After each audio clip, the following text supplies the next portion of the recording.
vamos a platicar sobre su nuevo documental. Te convertiste, de hecho, en un documentalista comprometido. Hoy tenemos un gran personaje. Marta Anaya, la entrevista. Esta noche vamos a platicar con Francisco Martín Moreno, muy conocido seguramente por muchos de ustedes, un escritor prolífico, de eso no me cabe la menor duda. Más de 30 libros, ¿no, Francisco Martín Moreno?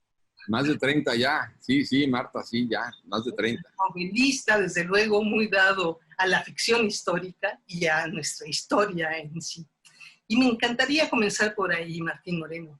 ¿De dónde viene esa fascinación tuya por la historia? Mira, tiene dos corrientes. La primera, mis padres eran refugiados. Mi padre era refugiado de la Guerra Civil Española y mi madre era refugiada de la Segunda Guerra Mundial. Y los dos llegaron a México y los dos se volvieron unos apasionados de México. Y mi padre siempre quiso saber de historia de México y saber conocer cada día más del lugar al que había llegado en contra de su voluntad, ¿no? Porque pues salió con lo que traía puesto, como él decía, ¿no? Y a mí se me contagió esta pasión por la historia. Mi padre nunca nos habló con la C ni con la Z y mi madre tampoco nos habló en alemán porque quería que fuéramos sus hijos, que fuéramos totalmente mexicanos. Entonces empecé a leer historia y empecé a darme cuenta, a leer un autor y otro autor, que había muchas contradicciones. Yo dije, ¿y dónde está la verdad de todo esto, no? Pues yo dije, yo quiero encontrarla. Y entonces... ¿Te agarrabas sus libros o qué? Sí, empecé por agarrar sus libros y luego ya seguí yo encantado de buscar explicaciones y ver quién manejaba con mayor realidad y con mayor apego a la verdad la historia. Y entonces, pues leí de los conservadores y de los liberales y de, ya sabes, entonces empecé y lo dije, bueno, y como yo siempre quise contar, pues voy a dedicarme a contar lo que yo estaba leyendo con las interpretaciones mías ya muy personales de lo que a mí me iba llamando poderosamente la atención de mis lecturas. Sí, te eres muy dado a convertir o a traernos a los personajes históricos, héroes y antihéroes, pues en personajes de carne y hueso. ¿Por qué? ¿Qué hallaste o qué es lo que buscas? Qué bonita pregunta, Marta, nunca me la habían hecho. Sí, por ejemplo, si tú te pones a pensar en una conversación que pudieran haber tenido Álvaro Obregón y Plutarco Elías Calles en el castillo de Chapultepec en 1927, entonces como que quieres estar sentado a la mesa, sentado ahí y ver escuchar de qué estaban hablando, ¿no? Pero claro, para saber de qué estaban hablando tienes que estudiar el contexto político, social de 1927, ¿no? Y estaba a punto de reelegirse ya contra lo que decía la Constitución Álvaro Obregón. Entonces, claro, esto me apasionaba muchísimo. Y luego también aprender a cómo era la voz de uno, qué podían comer, porque igual pones frutas que en octubre de 1927 no se daban los mangos, pero entonces, y tampoco puedes poner que, por ejemplo, Álvaro Obregón aplaudió a rabiar los comentarios de Plutarco Elías Calles, porque era manco, pues no podía aplaudir. Bueno, sencilla razón. Entonces tienes que saber qué podían comer. Es que dice, no, y como era a lo mejor comida, pues lo arreglaron a tequilazos. No es cierto, ninguno de los dos bebía y ninguno de los dos era mujeriego. Entonces tienes que saber todo esto para poder significar eso. Y a mí sí me llamaba la atención ya poder recrear en mi imaginación todos esos escenarios que eran una verdadera maravilla, ¿no? Entonces, igual que cuando me decían, y ¿cómo sabías, por ejemplo, que Sor Juana pues, era lesbiana? Bueno, pues porque yo estaba escondido en el closet, ¿no? Entonces y veía lo que pasaba con la condesa, que era la única, la esposa del virrey. Entonces, pues todas esas escenas eran puras fantasías, ¿no? Mi mamá, por ejemplo, cuando te cuento rápido, cuando mi mamá yo tendría 7, 8 años y mi mamá llegaba a mi cama para contarme un cuento y dormirme, siempre me decía, A ver, mijito, mejor cuéntame tú todas las mentiras que te puedas imaginar. Y yo era quien le contaba a mi mamá, tan pequeñito como eso, los cuentos o las ideas o las fantasías que yo tenía. Entonces, la verdad, pues de ahí viene todo y de querer meterme en el corazón de los personajes. ¿Y en cuál de tus personajes hasta ahora crees que has logrado meterte más en su mentalidad, en su manera de ser? ¿Cuál crees haber logrado transmitir realmente?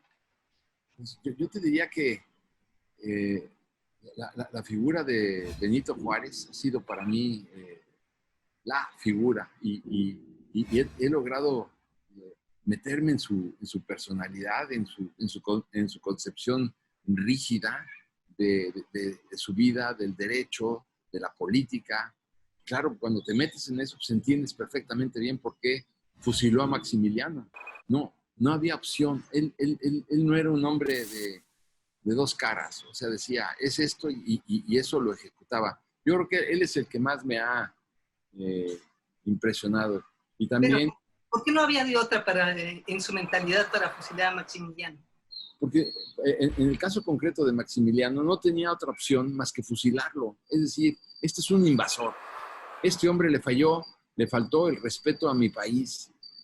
Invadió México con un ejército, me quitó del poder y como tal, yo tengo que darle al mundo una lección para que nadie se vuelva a meter con México y que tengan con toda claridad las consecuencias, que tengan claras las consecuencias de meterse con México otra vez. O sea, a México lo respetan. Y esta parte a mí me encantó, porque finalmente fue, si lo comparas con Santana, que le ofreció 30 millones de dólares, le pidió 30 millones de dólares al presidente Polk a cambio de dejarse perder todas las batallas durante la guerra de 1846-48, pues te das cuenta que hay una diferencia abismal. Por eso para mí, Juárez es el padre de la patria. Pues compartes ahora sí que un héroe con alguien que no precisamente quieres mucho, con Andrés Manuel López Obrador, son sus años, ¿no? Pero yo creo que decir que él se parece en algo a Juárez es insultar la memoria del benemérito. Ay, por Dios, ¿cómo? No tiene nada que ver. A ver, imagínate, solamente un par de ejemplos. Juárez rompió relaciones con el Vaticano. ¿Y qué hizo Andrés Manuel? Le fue a pedir ayuda al Vaticano para combatir a la delincuencia. A ver, si tú ves la prensa juarista, verás nada más la cantidad de insultos, ofensas de los conservadores que tenían el dinero y resistió y siempre estuvo de acuerdo con la libertad de expresión. Pues pregúntale a Zarco, entre otros tantos, ¿no? Entonces, él además impulsó la educación, él creó escuelas, creó la preparatoria y sobre todo siempre luchó por la división de poderes. Y aquí vemos que si algo no existe es eso, y además por la construcción de una democracia. Yo ya me imagino... Sí ha creado escuelas, dicho sea de paso. ¿Cómo dices? Que sí ha creado escuelas y preparatorias y universidades. Sí, bueno, pero quiero verlas, ¿no? En esas anda, dale tiempo. No, pues ya le di tiempo y ya vi la que construyó en el Distrito Federal. ¿Y para qué te digo, no? Entonces, Juárez sí tenía otra visión social y esta parte pues es muy importante destacarla, ¿no? Ya estoy viendo a Benito Juárez cancelando Marta, cancelando las estancias infantiles donde se alimentaban, iban 400,000. Bueno, que había corrupción, pues arreglas la corrupción y metes a la cárcel a 15 o a 20, pero no dejas desamparados a 400,000 pequeñitos, ni tampoco vas a cancelar los refugios para mujeres golpeadas en un país donde asesinan a 11 mujeres al día, ni tampoco vas a cancelar los comedores comunitarios donde la gente iba a comer un plato de frijoles con un poco de arroz. En fin, Juárez tenía otra visión de las cosas y además era un liberal, ¿no? A ver, él empezó a construir...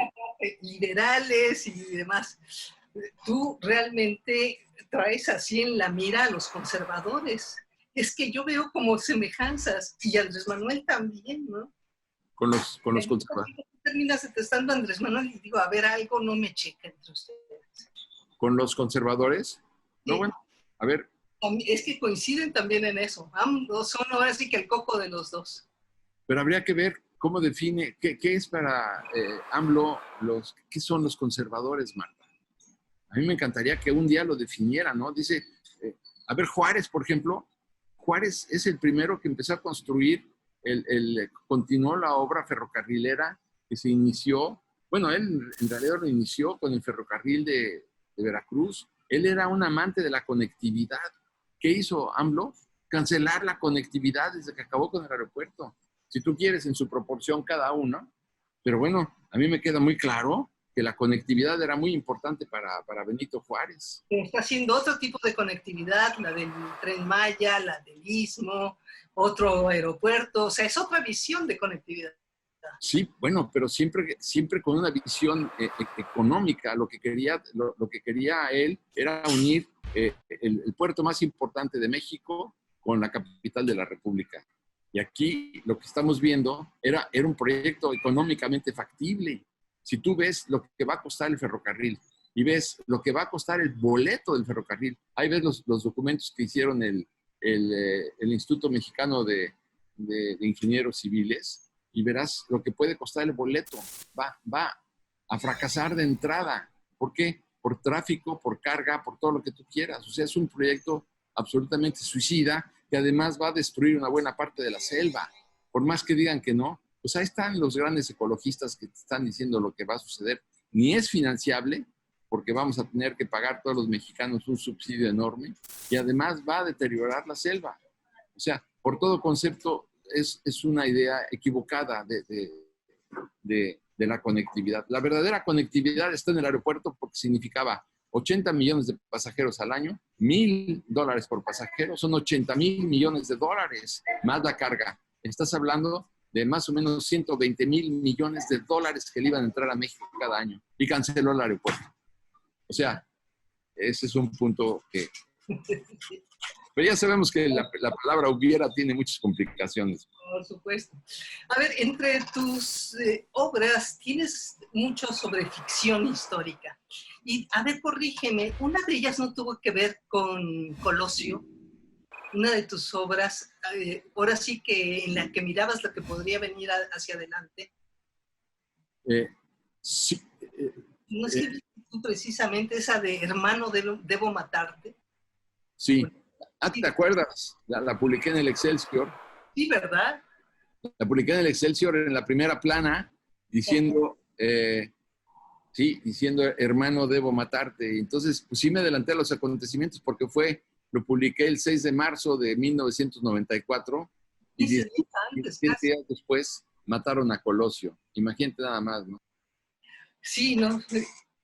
Es que me acuerdo un poco de ello a propósito precisamente de ahora sí que del último que estás escribiendo, que es una especie de ficción histórica a propósito de Andrés Manuel López Obrador. Y ahora sí que tu último libro, aunque no lo tengamos así en páginas, sino en digital nada más, ¿no? De cuando México perdió la esperanza, es precisamente sobre un viaje del presidente en turno, cuyas siglas son AMLO, a ver al presidente Trump a Estados Unidos. Bueno, pero resulta, mi querido Francisco Martín Moreno, que creo que como pitonizo esta vez no resultó. ¿O tú cómo lo viste, lo del viaje? ¿Por qué no? No, espérame. Sí funcionó. Sí funcionó, te voy a decir. En primer lugar, dijo el presidente que él se había invitado a ver al presidente Trump. Ahí están los diarios. No es cierto. El presidente Trump lo citó. Sí. Bueno, entonces él no se ofreció a ir a ver al presidente Trump porque él siempre dijo que la mejor política exterior era la interior y que sobre esa base, por eso no fue nunca a las reuniones, por ejemplo, la de Osaka, o fue a las reuniones de la OEA, no fue a ninguna reunión internacional. O sea, él nos ignoró de cara al mundo y dijo, no voy a salir de México mientras no lo llamara Donald Trump. Lo llama Donald Trump y va. Bueno, claro que va. Pero además yo digo en mi novela que se va en un avión de línea y se va en un avión de línea. Y dije, va a hacer una escala en Estados Unidos y hace la escala en Estados Unidos. Y dije, no va a ser visita de Estado. En la visita de Estado invitan al presidente a dar una conferencia en el Congreso, en el Capitolio, en el Congreso de los Estados Unidos. Y dije, no va a ser una visita de Estado, va a ser una visita de trabajo. Y fue visita de trabajo. O sea, hasta ahora, ¿qué te voy a decir? No se puede saber qué fue lo que sucedió en esa reunión, porque en este momento regresa un AMLO triunfalista, pero no sabemos todavía, y lo vamos a saber la semana que entra, y esta semana también, no sabemos de qué se habló en el Salón Oval. No sabemos lo que ocurrió en la conferencia de prensa. Ah, porque también dije otra cosa, la conferencia de prensa no va a ser en el Jardín de las Rosas. La conferencia de prensa va a ser a puerta cerrada. O sea, casi que ha acertado en la inmensa mayoría de las cosas. Yo diría que acertaste muy bien, digamos, en el entorno, pero en el mero fondo tú venías diciendo pues, que era un desastre realmente aquel encuentro, ¿no? Y yo diría que hasta ahorita, pues, yo no lo vi como un desastre. No, yo tampoco. Tienes razón, hasta ahorita no, porque no han salido los comentarios finales. Es decir, hasta ahorita, pues sí, fueron, si quieres, entre comillas, besos y abrazos, y que todo salió muy bien, y eres mi amigo, y eres un hombre maravilloso, dijo Trump, y todavía el presidente mexicano aplaudió a Trump en la tribuna.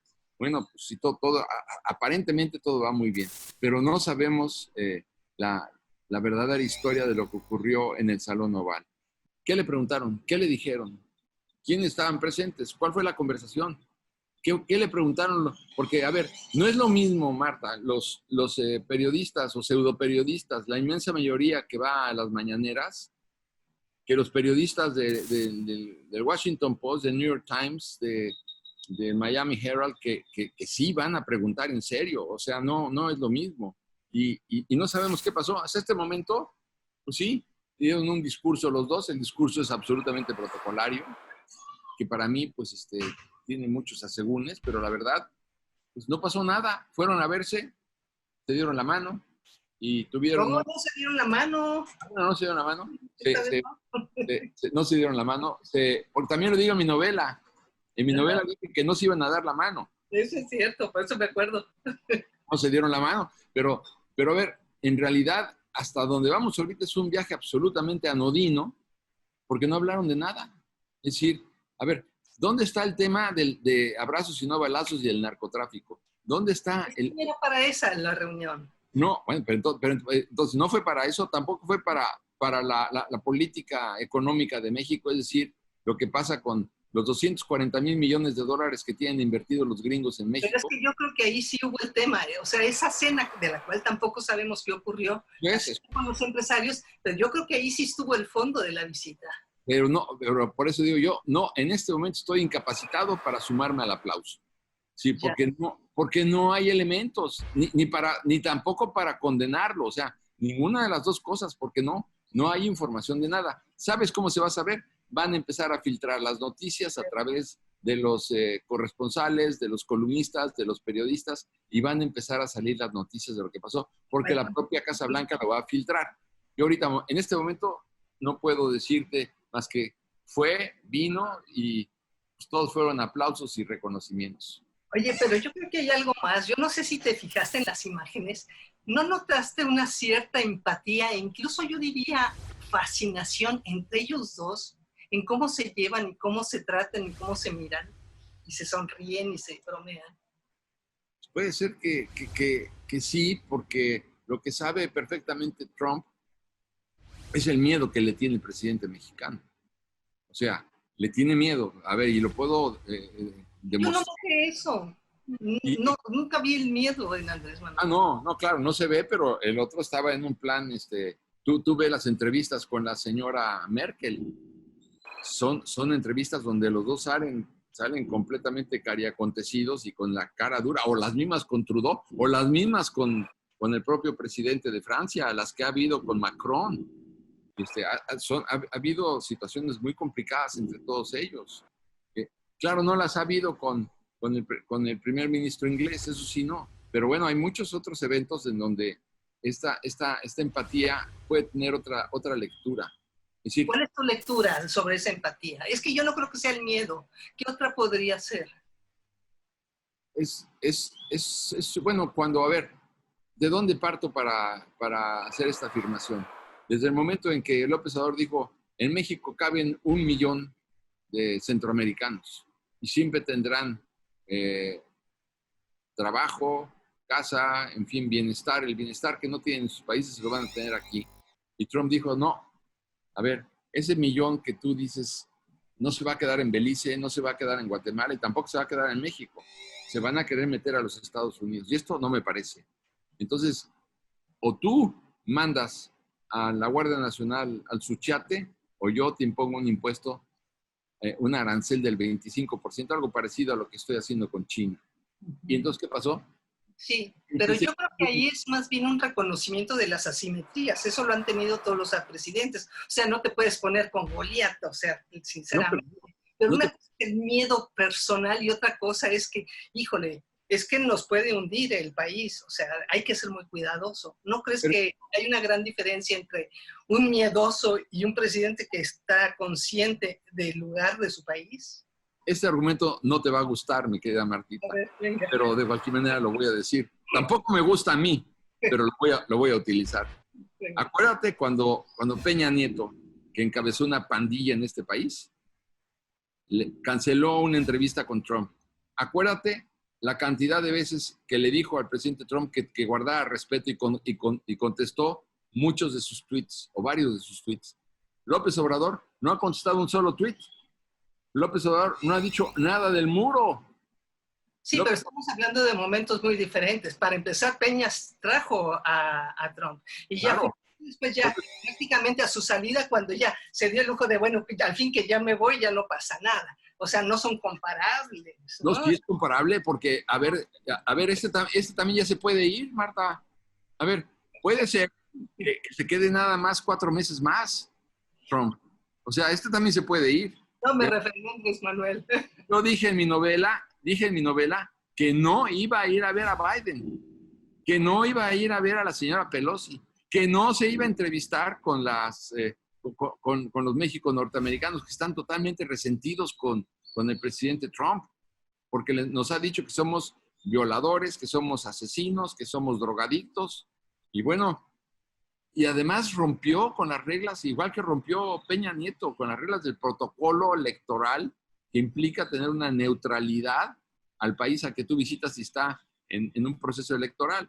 Es decir, si tú vas a visitar a Francia en un proceso electoral, lo que tienes que ver es a todos los candidatos, para que no parezca que estás con uno. Aquí quedó muy claro que está con uno.